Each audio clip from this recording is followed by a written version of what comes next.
మీరు గత నెల రోజుల నుంచి ఫుల్ జూబ్లీల్స్ మీద మైండ్ పెట్టారు, కాసేపు జూబ్లీల్స్ నుంచి పక్కన జరుగుదాం. This segment completely for Gen Zs, new generation ఆడియన్స్ని మేము కూడా అట్రాక్ట్ చేసుకోవాలి. మీరు అందరూ ఓట్ల కోసం ఎట్లయితే తవరపడుతున్నారు, మేము ఆడియన్స్ని పెంచుకోవడం కాదు, మీరు రైట్ పర్సన్ కాదు, కానీ యువర్ యాజ్ ఏ పొలిటీషియన్ మీరు జెంజీస్ను ఉద్దేశించి ఏం మాట్లాడతారు అనే దానికి సంబంధించి 2-3 సెగ్మెంట్లు 2-3 పాయింట్లు తీసుకుంటారు. కంప్లీట్ పాలిటిక్స్ పక్కన పెట్టిన ఫ్రీ మైండ్తో యాజ్ ఎ కేటీఆర్ మీ అబ్బాయితో ఎట్లయితే డిస్కస్ చేస్తున్నారో ఆ మైండ్ సెట్తో ఉండండి, because your son is also Gen Z కాబట్టి. అవునండి. ఒకసారి ఒక వీడియో చూద్దాం. మీ ప్రచారంలో ఉన్న క్లిప్ మీకు చూపిస్తాను. ఈ క్లిప్ చూసారా?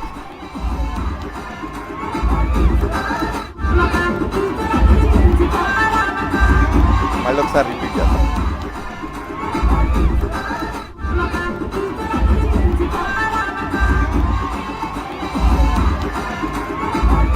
ఇంట్లో ఈ వీడియో చూస్తే ప్రాబ్లం వస్తుంది, చూసుకోండి. నాకు చిన్నపిల్లలు అంటే ఇష్టం, మా ఆవిడకి కూడా తెలుసు. నాకు చిన్నపిల్లలు ఎక్కడ కనబడ్డా, చిన్న పిల్లలు ఉంటారు కదా, వాళ్ళని ఎత్తుకున్న వాళ్ళు ఈ ర్యాలీలోకి వస్తుంటారు. వచ్చినప్పుడు వాళ్ళని చూసినప్పుడు ఫ్లయింగ్ ఇస్తాం, దాంట్లో తప్పే ఉంది. జెన్జీకి నేను చెప్పేది ఏంటంటే, దయచేసి ఓటింగ్కి రండి.